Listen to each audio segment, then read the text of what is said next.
My name is Tori Jenae, and I live in Los Angeles, more specifically Beverly Hills, California.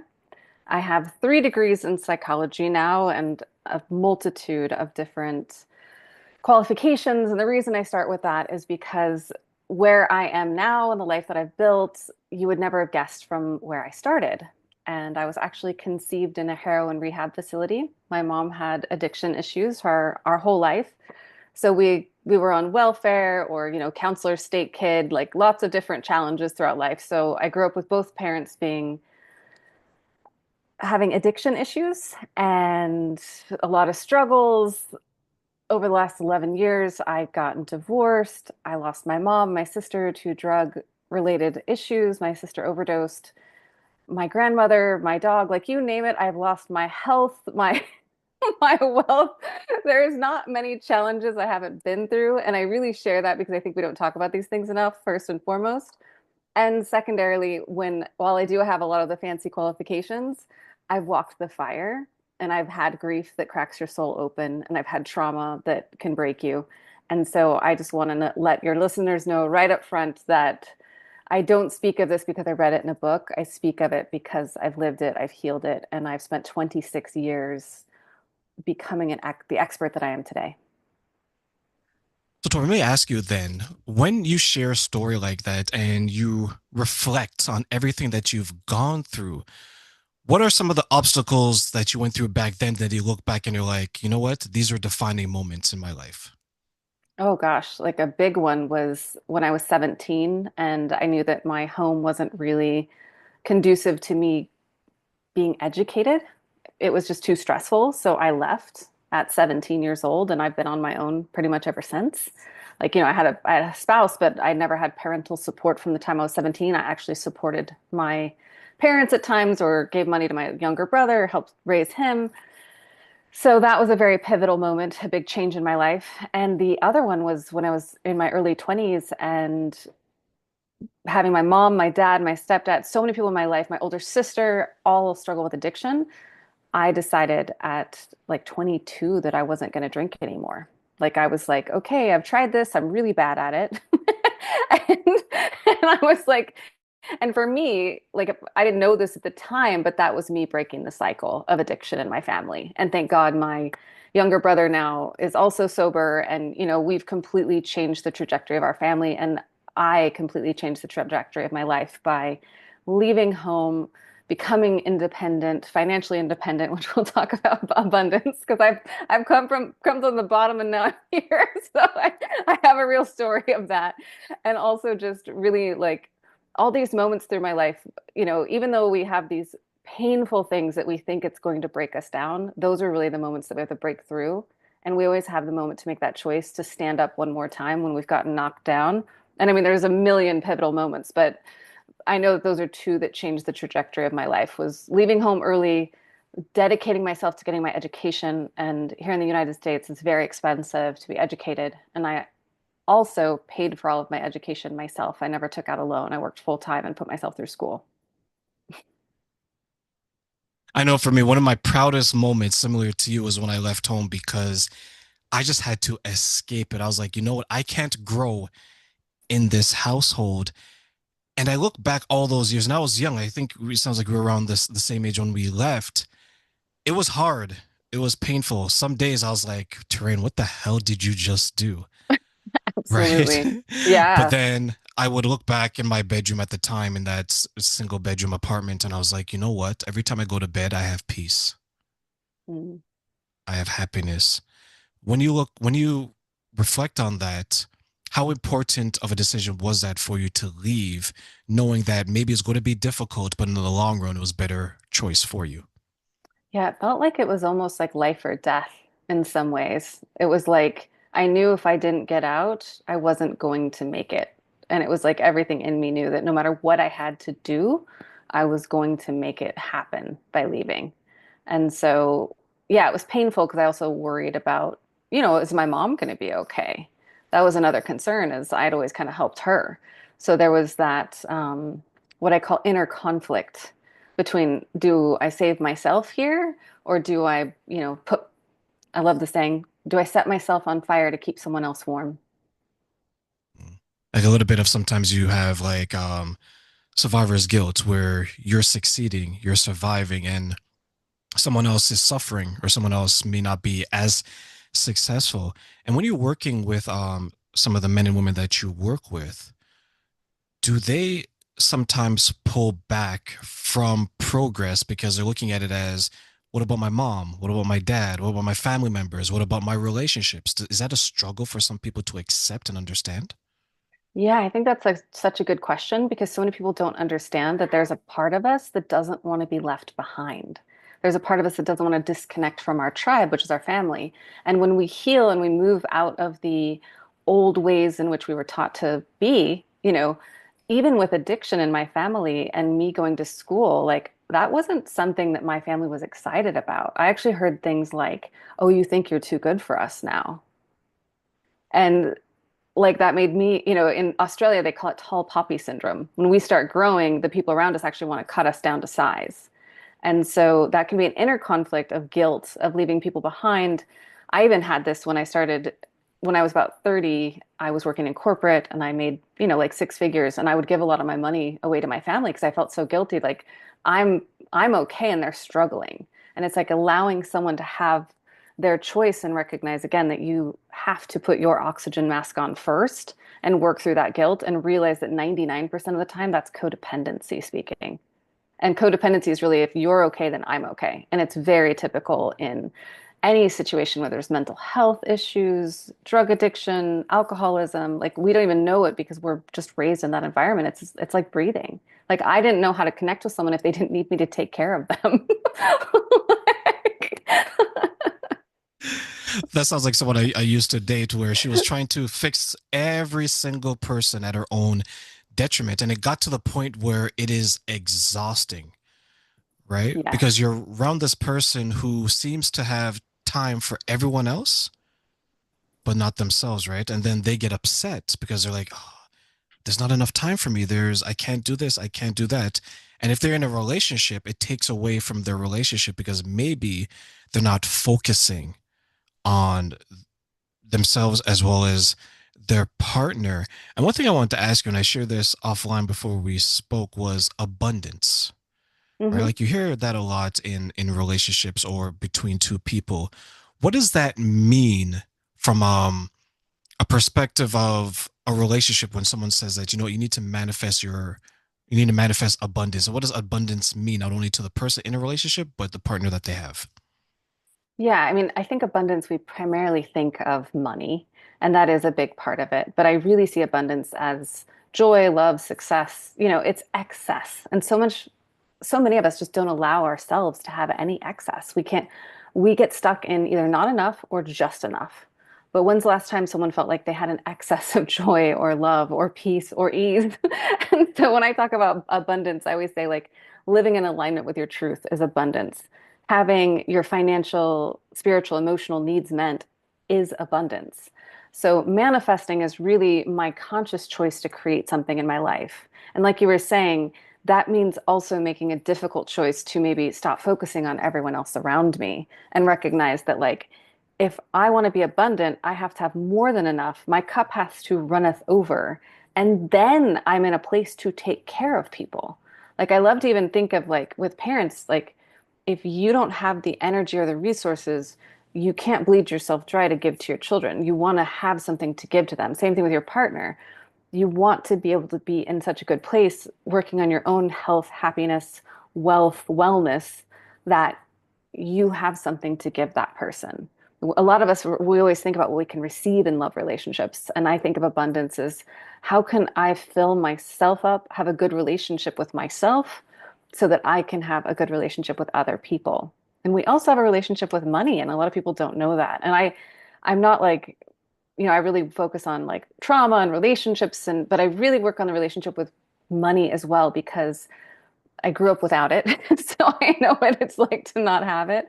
And I also, because I am such an advocate of, people who grew up in the ways that I did, women, people of color, like all the people who grew up in a different, maybe we started a little bit behind the line.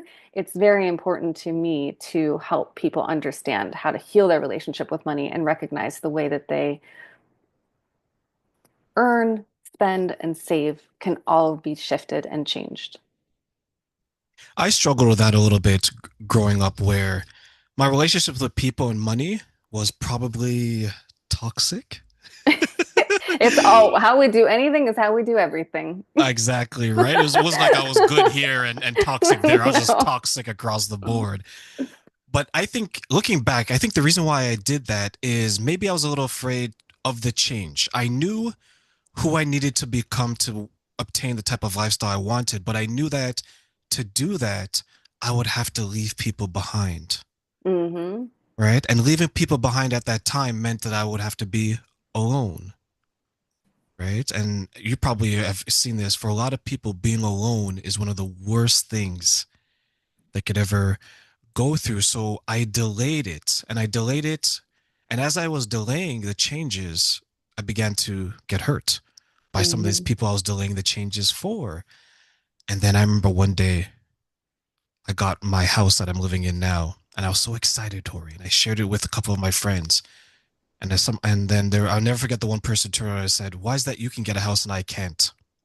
Ooh. Not even being happy. Hmm. That day was like when an addict hits rock bottom and they are forced to change. I remember that day as clear as day. That's when everything changed. I was like, you know what? I gotta I gotta put some distance between myself and these people. Do you find that some people maybe wait too long to make the changes necessary to improve their relationship with money, with other people? Yeah. I mean, all of us as humans, like pain is a powerful teacher. And so often the pain and the pressure has to be greater than the fear of the change or the fear of the loss. And just like you said, I believe, Oprah said it best. The universe will whisper, then she'll scream, and then she'll throw a brick in your face. And that's kind of how it happens to all of us. And like you said, the fear of being alone or losing our people, like that is hardwired into us. We are literally neurologically designed to connect with other people. So a long time ago, if we were exiled from the tribe, we would die. And that still lives within us. We have ancient nervous systems living in a modern world. And this is why it can be very hard to know that I need to make this change, that I need to let go of these people and be able to make that change. And so that's where doing the inner work really comes into play. And I know because I've had to do this personally. My mom at the height of her addiction at one point, I didn't talk to her at all for a couple of years. And that was really hard because I worried that she would be okay. But also, I knew like there was no way I could heal myself and maintain that relationship with her.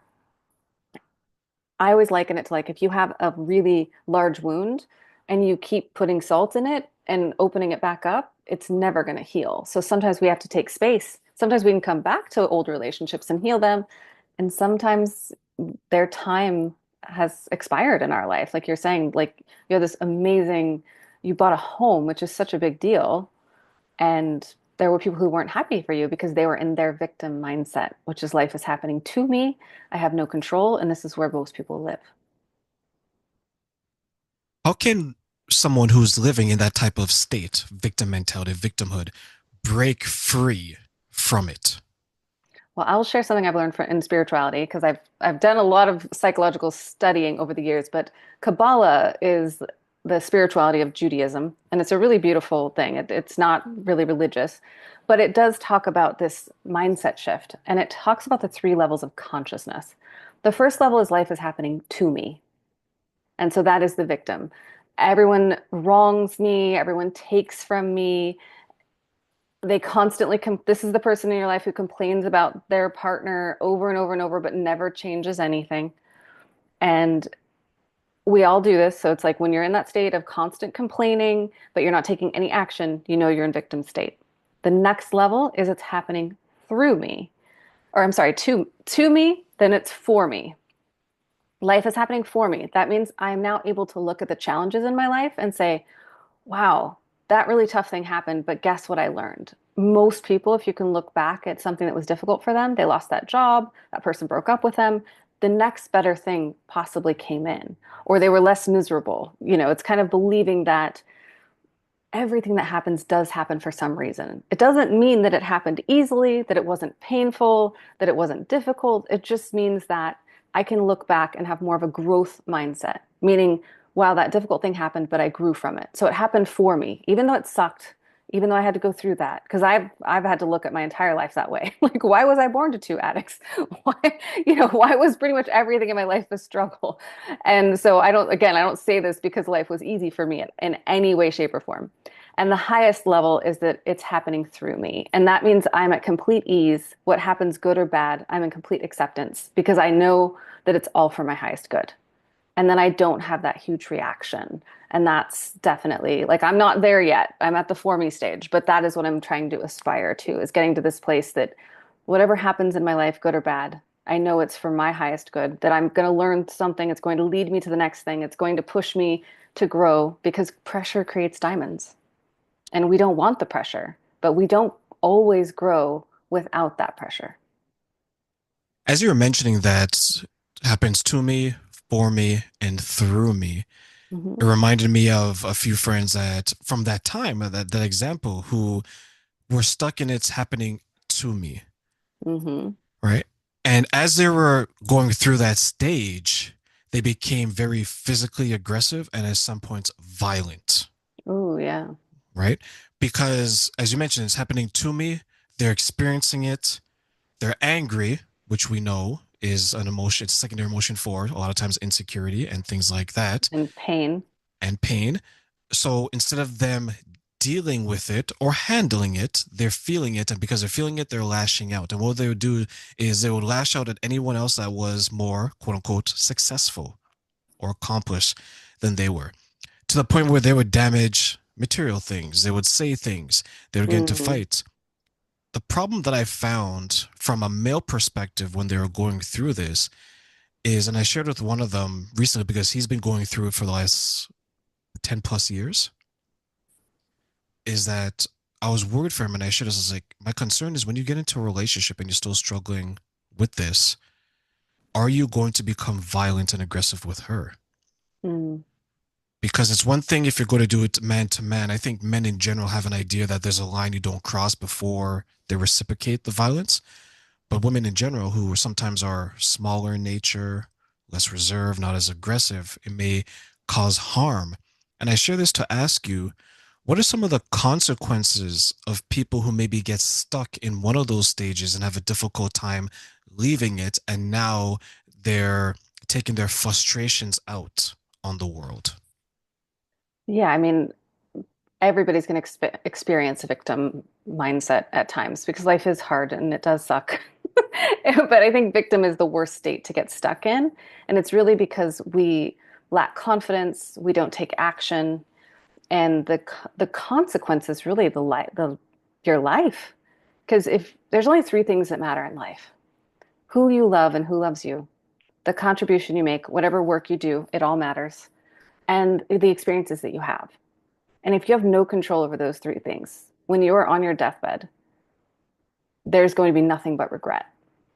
So you're literally like so many people are afraid to die, but they don't realize they're not living. And staying in that state of victim mentality is like giving your life, your power, your joy all away.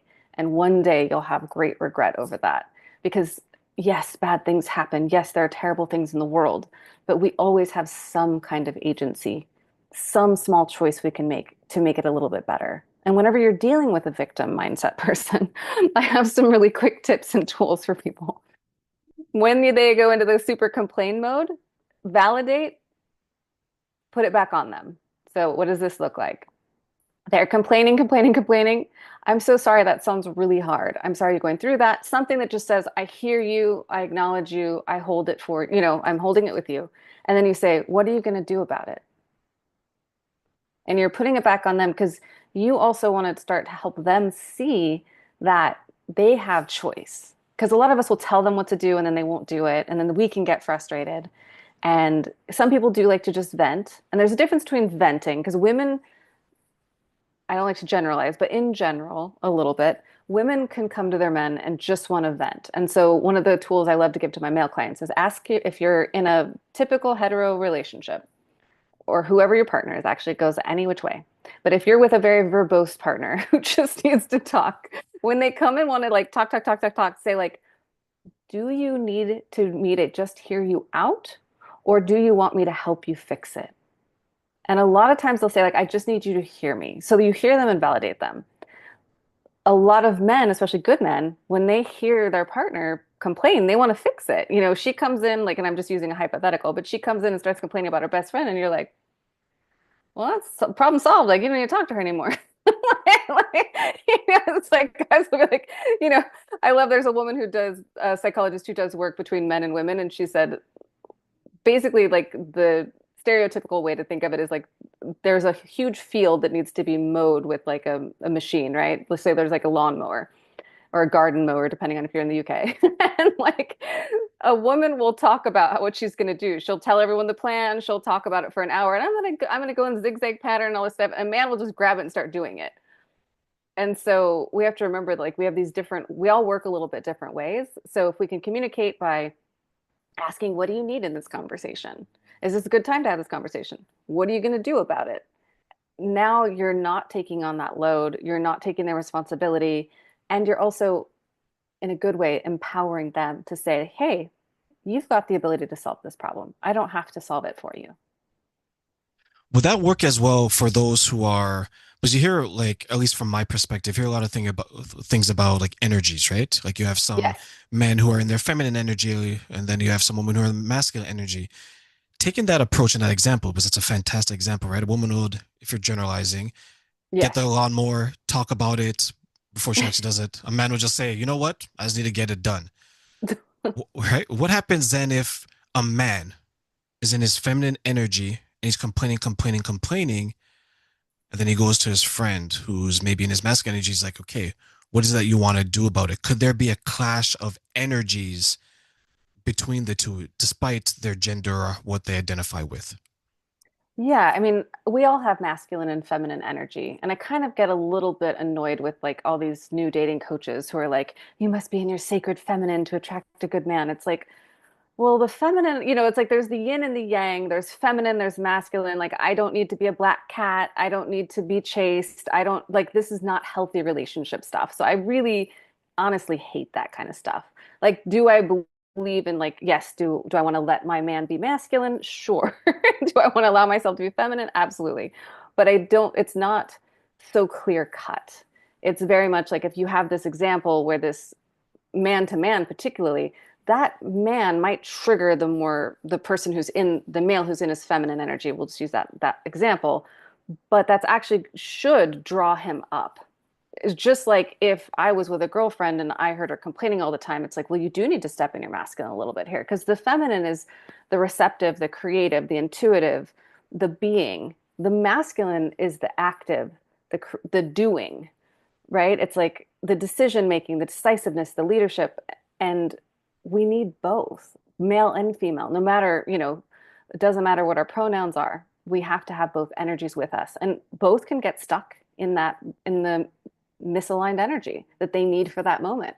I would love to see really masculine men be able to sit back and just be and relax and feel like they're enough without doing all the time. And I would love to see more women step into how can I contribute as well? Like, and again, just being stuck in one energy will never serve us. I 100% agree. Like, and you've probably seen this online because I know I've seen it, where you have some people like they'll give advice. They're like, you have to be in your masculine energy 100% of the time, right? I remember someone told them that they're trying to find out ways to decrease their estrogen levels. I'm like, really? I'm like, are Oh we no. are we at the point where we want to mess with biology? But I get it because when you have someone who is successful by whatever you define it, telling people who are not as successful as this person may present, they're going to listen. There's a lot of people out there that are so victimized, so Hmm. traumatized, right? So alone that they will actually believe that, saying that, you know what, I need to disregard everything, not knowing that there's benefits to feminine energy, that there's benefits to masculinity. I told someone the other day that, you know what, being creative in in a lot of ways, a lot of senses, is feminine energy. They're like, oh, no, no, it's not. We I'm literally like, create life. you literally exactly. That's exactly the example I gave. I was like, women create Yeah. life. You can give a woman anything and she'll multiply it. Absolutely. Absolutely. So I always find it interesting to see that people struggle with that. But why do you think people struggle with understanding that there needs to be more of a balance between the two energies, especially when they want to deal with people and hopefully relationships? Yeah, such a good question. And I think this is like such an important topic that is coming up because what it meant to be masculine, feminine, man, woman forever is now changing. And I don't think people have new identities or roles.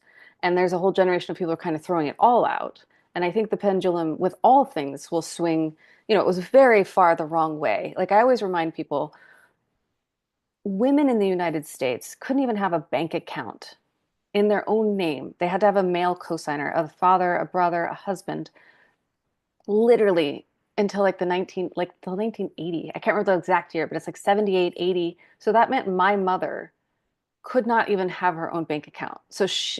Women were property. We were had to sell cows to take us. Like women are just getting their independence over the last really 100 to 200 years. We're now entering the workforce. We're making, especially in the US, like we're beating men in university stats. Like women are outnumbering men in universities. And I feel like as women are, and the feminine energy is stepping up out of the shadow of where we've been in the past, and we've come toward equality, it feels like we somehow have mistaken that men needed to take a step back or the masculine was toxic or something negative about it. And yes, there is negative behavior because I think the positive of the masculine does provide and protect. It holds, and we mistake what that power is. This, when we're repressing, that is not masculine. Masculine is holding the energy of their families, their people, their communities, their leadership. And so I feel like it's the issue is that we've not redefined in a healthy way what masculine and feminine looks like anymore. Everything's getting demonized and neutralized. Sometimes I think there isn't enough positive examples or positive understandings of both. I'll give you an example. I told someone, I was speaking to another coach, and I said that masculine energy is to protect and to provide, right? Mm-hmm. And I said 100%. And there's that a guy out of Harvard who researches this. exactly. And then I said Mm-hmm. that anytime that person is protecting to providing and it is beating down the woman, I'm using heterosexual relationship, Mm-hmm. that is not healthy masculine energy, Yep. right? Because they're supposed to do it in a lot of senses of their own accord, right? Like a man who is healthy will go out there and try to save the world to protect it for his wife, Absolutely. It comes from right? care, not control. Exactly. And then a woman is her feminine energy is uplifting, not uplifting to the point where you want to extract all his money, like gold diggers, for example, right? And I gave those two examples because what some people misunderstand sometimes is like they would say that, well, if he provides and protects for me, he owns me, or if she is staying at home, I'm giving an example, or uplifting Mm-hmm. him, she's only there for his money. I was like, is that what they're doing, or is that your interpretation of what you're seeing? Do you think some people Absolutely. maybe confuse the two because their perspective is skewed and they haven't been able to realize that yet? Yeah, absolutely. I think like I said, we haven't redefined these things. Like I have so many brilliant women that I work with who've chosen to stay at home for a couple years to raise their children, and their partners are helping support them. But like they are giving so much, they're contributing so much. Like you said, there's a lot of successful people who wouldn't be where they are if they didn't have their partner because they're taking care of so much. Like if we're using just a typical heterosexual relationship and the male's going out and making the money and she's staying home and taking care of the family and the house and in your schedule, all these things, it's like that is really hard work. That's harder. Like staying home with kids is harder than any job I've ever done. So I do want to say like whoever stays home with children, whether I don't see that as a masculine or a feminine. I think parents, all children need both. And we just don't have these healthy ideas of what it looks like. And because we have these old stereotypical ideas of, and I even grew up a little bit that way. Like my grandfather was very controlling with money to my grandmother. And I remember her always telling me, like, you should always have your own money. And she used to make a little bit of money from like, she would make like wedding cakes and, like she was an amazing baker. And so she found all these ways to like make little bits of money, but she would have to turn it over to him.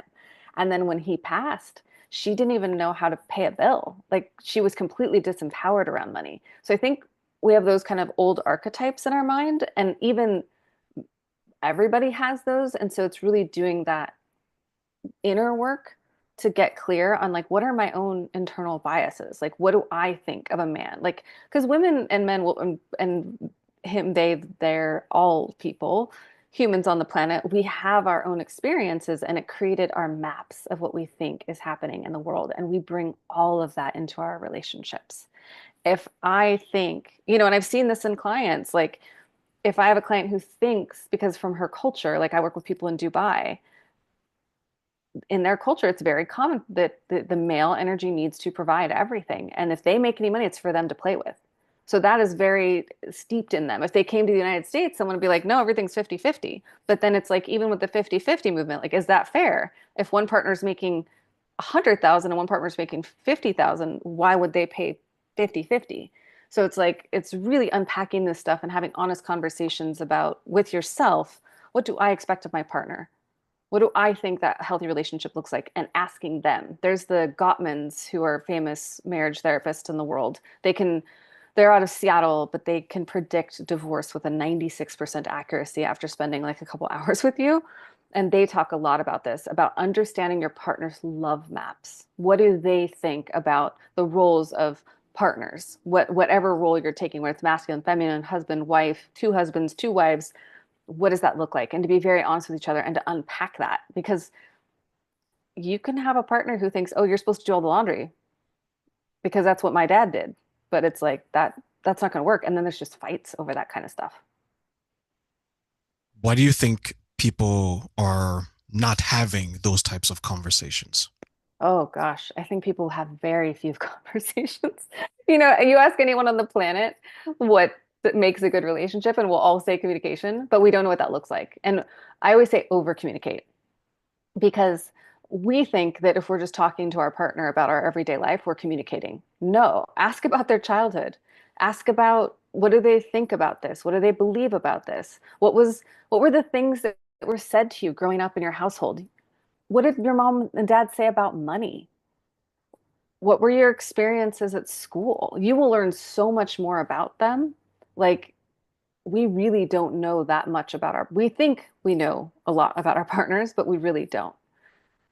Even asking about your partner's parents' marriage can give you a lot of mapping. Like, one thing with my ex-husband was like, I learned that his parents, like, well into our marriage, and when we started going to marriage therapy, I learned that like his parents for the last 15 years of their marriage just kind of lived separate lives, and they were sleeping in separate bedrooms, and they just that was their norm.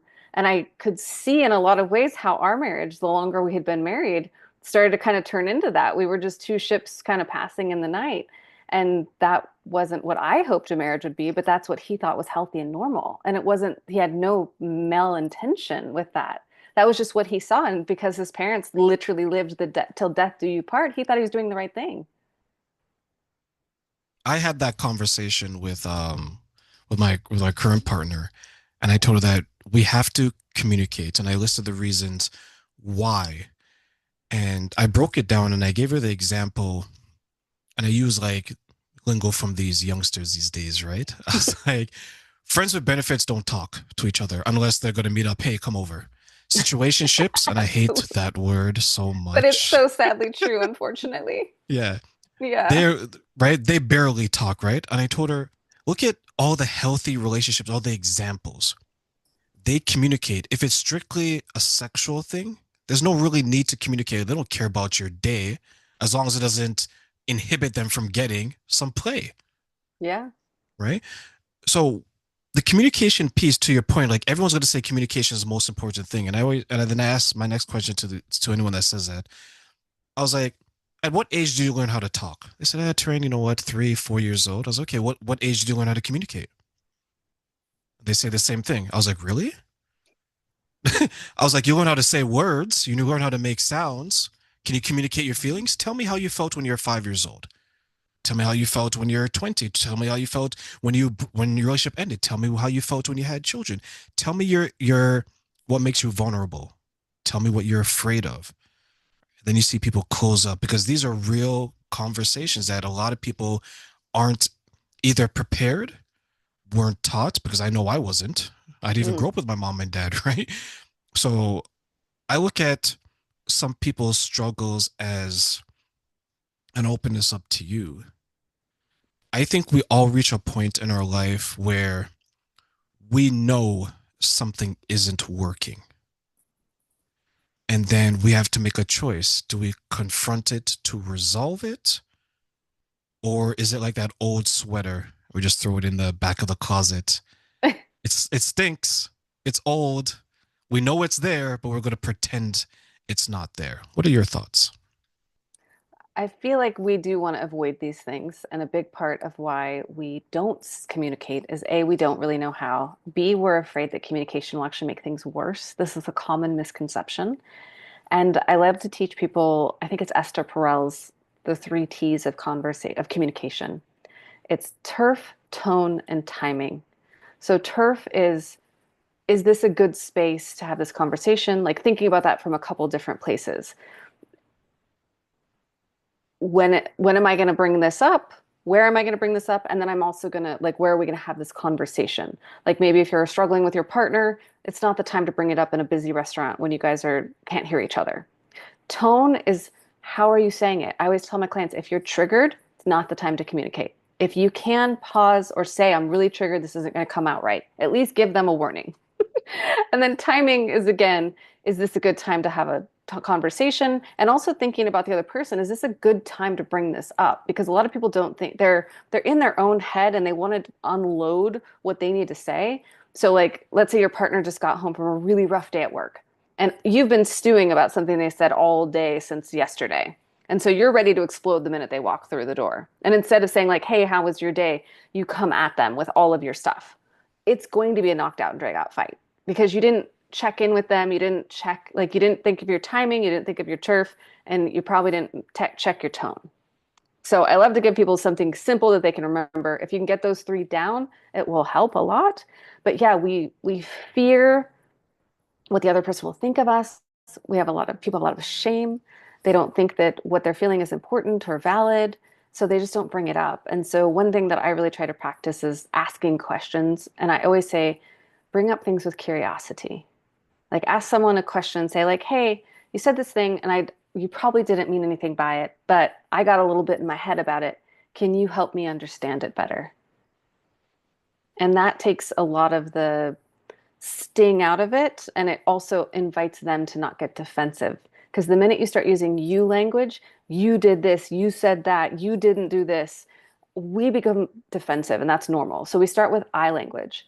Hey, the other day something happened. I got in my head about it. You probably didn't mean anything by it. So it's like we're already like letting them off the hook a little bit. And I have tons of these tools, but again, 3 degrees in psychology. So yeah, I had to learn to communicate. And then an 18-year marriage to boot. So I like that. You mentioned the three T's: turf, tone, and timing. Is that from your own perspective, the other person's perspective, or the perspective of the relationship when you're trying to figure out the turf, the tone, and the timing? I think if it's very high level, if you can think of all three. But I do think the first place we have to start is with the other person. Like, is this the right time for them? Is my tone going to come across well to them? And what turf will they feel more comfortable in? Because to me, I think it's like my business to be an expert in my partner. Not like in a negative way or like a serving way, but like, I know your wounds, I know how you work, and I want to be able to connect with you. And so I do this from a place of love. The reason I ask that, and that's a fantastic way to look at it, is how many times have you heard, or jokingly, even online, where someone in a heterosexual relationship, they'll have like a boys' night out or girls' night out, and the other partner is waiting up for them in the chair facing the door. Yeah. Right? The turf isn't appropriate. The tone is definitely not going to be, and the timing is just awful. But you hear about those stories, and it's like I couldn't imagine coming through the door, regardless of where I'm coming from. It could be from work, it could be from wherever, Getting and your attacked. partner is right there, especially if it's late at night. You know they waited up every Mm-hmm. hour, pissed off, Absolutely. Yeah, and it's not going to frustrated. come out well. And no Yeah. good. And the thing is too, is that like even though it's very uncomfortable to sit in that because I've literally been in that place before in my marriage, um, it's like nothing good will come of it. Nothing will get solved tonight. Even if they come to the door and you're in bed and you can't sleep, you say like, "Hey, I need to talk to you about tonight and what happened." So tomorrow, like just jokingly, like when you're sober, when you're slept, whatever it is, like we need to come back around to this because I feel upset. So that's still honoring yourself because I don't ever want people to think that I don't want them to speak up and say like, "Hey, you hurt my feelings," or set a boundary or and ideally we have these conversations too before the boys' night out, girls' night out happens. Like, how do we stay in contact? How do we respect each other? Like that's a big thing for me. It's like if I'm going out with my friends, I'm going to text my partner and be like, "Hey, I'm leaving now. Hey, I'm going home now." Thinking of you, just like those little touch points that make us know that we're not forgotten and that we're connected with to them and that they're respected can go so far. What you just described, I think some people will say that there is a fine line or a wide line between that behavior and behavior that some people may think is they're trying to dictate what I do. Absolutely. Right? How fine or how wide is that line? I think you know in your gut whether it's coming from care or control because you feel it.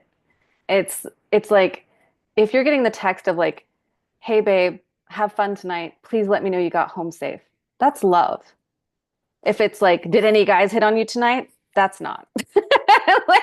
And so you're going to get a very different conversation. And in your gut because you feel it. You either feel loved and cared for. Like I always tell people, your mind will make up all kinds of stuff, but your body will never lie to you.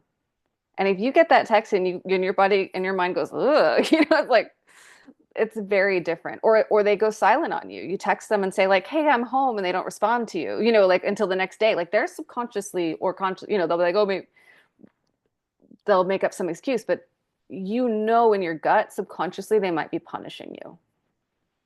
Eyes to the floor. As soon as you go out there, you keep your eyes to the floor, your eyes to the ceiling. And what about when it comes to friends who are in your ear about some of these behaviors? What kind of impact can they have to you being swayed to think it's something that maybe it isn't? Oh gosh, that's such a good question. I was actually just talking to someone about this the other day because all of our friends have their own opinions and they want to protect us. But there's also something we call projection in psychology. What does that mean? That means that my experiences, my beliefs, all those things, I think I'm keeping you safe by projecting them onto you. And so that might be like and I'm just using a hypothetical, but if I have a belief that all men cheat and then I hear that your boyfriend's always out with his friends, my mind's going to start saying, "Well, girl, he's cheating." Like men don't act like that. And that can really start to get in our heads. And like I'm even a little bit careful I don't complain much about my partner or tell too much to anyone because with our partners, we have to protect them from our friends and our parents. Of course, you have to be able to talk to someone, but you have to know who those people are that you can tell them. And you can even say like, "I've had a rough week with my partner. I just need to vent about it, but there isn't a deeper problem. You don't need to like give me advice or like I'm not." Because women will do, especially women too, like we'll rally against you. Like I even said this one time like to a friend, like you can say something very minor and they'll be like, "Oh, well, he's a mess," and it's like you don't need to take that. It's like, well, this is normal relationship stuff. And I'm not always privy to guys don't talk about things this deeply. But even men, in my experience of working with men, they can tend to like talk to their moms and then the mom kind of gets against their partner because their mom's only hearing the negative side, they're not hearing the other side. So I always say, like, really consider what you're saying. if you need to vent, tell your friend, your partner, your mom, whoever you're venting to. Like I love my partner, everything's fine, but I need to get this off my chest. I need to talk to someone. Like I would tell my best friend, like, I'm in my head right now. I need you to talk me off the ledge, but I don't hate him. And we're not going to hate him. Like, Sometimes when I get into my head, I'll have a conversation with myself and I try to rationalize it just because of our experiences and our training, right? And then because now the majority of my friends are in successful relationships, either a marriage or long-term relationships, the conversation is different than hmm. when I used to maybe try to get a perspective from people who are chronically single. Like they just seem to be like jaded. Oh, get rid of that person. You know what? We'll go to the club tonight. I'm like, I don't want to go to the club tonight. Right? Such a good All point. right. I kind of have a Right. rule in life, like I don't take too much weight from people in advice if someone's not living the life that I want to live. If they don't have the abundance, if they don't have the relationship, if they made the mistakes, like I'm going to listen to their wisdom, of course, but like if you don't see something in them or them working toward becoming who you want to become, they're not your leader.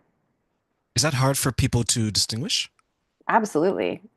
Because we want to talk to the people that are in our circle and we forget that, oh, they've actually never created what I want to create. The person who's, like you said, chronically single, who goes through people like, cookies, they're not relationship focused. They're not doing their internal work to try to meet the right person or keep the right person or whatever it is. So it's like they will be a great person to tell you what not to do, but they're not the best person to tell you what you should be doing. But Tori, they're so loud and proud in their nonsense. Of course they are. The squeaky wheel gets the oil, as they say. So, and that's another thing too, is like even psychologically, we know that like the more someone is excited by it or intense by it, we know that is their own stuff. That's their own wounding coming through. Like there was a great study done on couples on Instagram, the ones that are like couple goals and post every single day, like the ones that, almost make you nauseous. When they did the deep dive into all those relationships, they were the worst relationships. Couples who didn't really post much, who weren't putting things out there, it's like they were much happier because I don't have anything to prove. If I'm happy, I'm secure, I don't have anything to prove. That reminds me of this person. We're friends on Facebook, I think it was, yeah, Facebook. I had to remove her because of what you just said. I was like, I can't see this. Last year, she got divorced after a number of years married, right? She didn't really post the person, relationship lasted long. So when she divorced this year, she started dating and she would post the person. To your point, right? Couple goals, all these pictures wherever they went. It's going to be June soon, everyone, at the recording of this interview. She's on her fourth boyfriend, right? She'll post. It ends, scrub her social media. Same relationship again, post. I remember one time the third guy she posted, she's like, I found my guy, I'm so happy. I'm like, but does he know about the other Oh, two? Does he know about the other? Because from my perspective, I look at it, I was like, you don't have any post from 2023 to April 2024. I'm like, you think people would pick up on that, right? But to your point, sometimes they have to show what they may not necessarily be feeling. Why do you think people, outside of attention, because I was probably going to lead the, why do you think people showcase a lifestyle that maybe they're not living or a lifestyle that is completely the opposite of the relationship that they have? well, I think they're trying to convince themselves as well, or they're believing their own lie. We denial is not just a river. Like, it's something we do to ourselves. And I think we want those things so badly, and we think that it will mean something when we get it. I was just having a conversation about this with a friend of we were talking, he's made all of his money in Silicon Valley, he's very bright, and he knows all these people that he sees them just constantly reaching outside of themselves for happiness. And it's like happiness is not outside of us. There is nothing outside of us that will fill the hole in our heart. And so we look to all these things, to money, to success, to relationships, to the body that we want. And we think when I get that thing, I will be happy. And wherever you go, there you are. You check all the boxes. And I did this too in my young life. I remember being about 30, 31, and I had the house, the husband, the car, the job, the degree. all the things I was supposed to have by that age. I ticked all those boxes and I was not happy because I wasn't living my purpose. I wasn't aligned with my truth. I didn't do the inner work to heal the depth of, I had more trauma to work on. So it's like until you change what is inside, nothing outside you will ever make you happy. The happiness that I thought that I would have from having a successful job, a house, a car, and everything, I found it in actually helping people. Mm, me too. 100%, 1000%. Absolutely. I wonder then, do we spend too much time pursuing things that we think are going to make us happy instead of things that we know will make us happy because maybe they're not viewed as favorably by society and by others? Absolutely. There's a huge influence of like what success looks like, what we should have. There's so much comparison in society now. But I find that when I do intake with clients too, a lot of them don't even know what they do want. They just know that what's in front of them isn't working. So I think it's really being honest with ourselves and saying like, okay, like if I got this, what would it really give me? If I had the body or the boyfriend or the car or whatever it is. And a lot of times, and I've worked with so many people, I live in LA, like they have it all and they're not happy. So that happiness is an inside job. And I know that sounds so trite and upsetting because I've lived without money and I've lived without a partner and I've not had my health. And I know that all those things are incredibly challenging, but they are things that can lead us to like, I'm okay even in this body. I'm okay even when I'm single. I'm okay. I made it every time I didn't have the money that I needed through life, right? I still somehow made it, even when there was times when food was scarce when I was younger or whatever it was. Like I'm still here.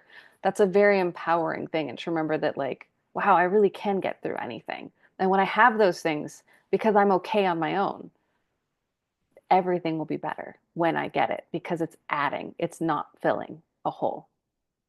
So let me ask you then, how can someone identify what will make them happy, or at least what would lead them towards the journey of happiness? Oh, yeah. I have some amazing questions to have people ask themselves and journal on it. So, when I was in graduate school, we had to write our own obituaries as if we'd lived the life we wanted and as if we did not. And so, I have a much better exercise for people. It's not quite as dark, but I always like to ask my clients if you knew you're going to be healthy, but you knew you only had 6 months to live, where would you go? What would you do? And what would you make sure that happened? And most people will go right to like, I'd spend time with my family, blah, blah, blah. So really think with that. If I had 6 months to live, I would be healthy because a lot of people give me that. Oh, well, if I'd be in the hospital fighting for my life. It's like, no, no. You know, you've got an expiration date. You got 6 months to live. How do you spend those 6 months? There are aspects to that answer that you need to prioritize in your life. And I want people to be dead honest, no shame. This is you in your journal. You don't have to tell nobody about it. And then the other one I love to ask people is if you knew you couldn't fail and money was not an object, what would you do? And just journal on those and allow it. And it may not all come out at once, but allow yourself to sit with those questions over and over, and they will always guide you to your truth if you're really honest with yourself. And that is the hard part is we have to get past our conditioning, what our parents, I have so many clients who have, their parents were wealthy or there was high expectations on them or they think like we're so much of what we should be. I love the saying of like we should all over ourselves. And I, coming from not much, I really wanted to be successful. That was so important to me. And when I realized that was just coming from a wounded little girl who struggled with finances and, not being able to know if our light bill was going to be paid or, I never want to have that again. So again, I don't speak this from saying that like if you don't have enough money to feed yourself, that happiness is an inside job. But I'm talking about once we can feed ourselves, clothe ourselves, and put a roof over our head, then that's where happiness is really becomes an inside job. And they did some research on this where they took people who had just enough money, let's say 50K plus, and people who made 5 million plus. Their happiness factors were not significantly different. So as we close, Tori, if I were to give you Mhm. Aladdin's genie lamp, you have three wishes, okay? What are three things you wish people knew about themselves and why? Ooh, that's a good question. I think it's the best question I've ever heard. So, three things I wish they knew about themselves. One, we all have some form of trauma. Trauma is not all the awful things. It is anything that disconnects you from safety.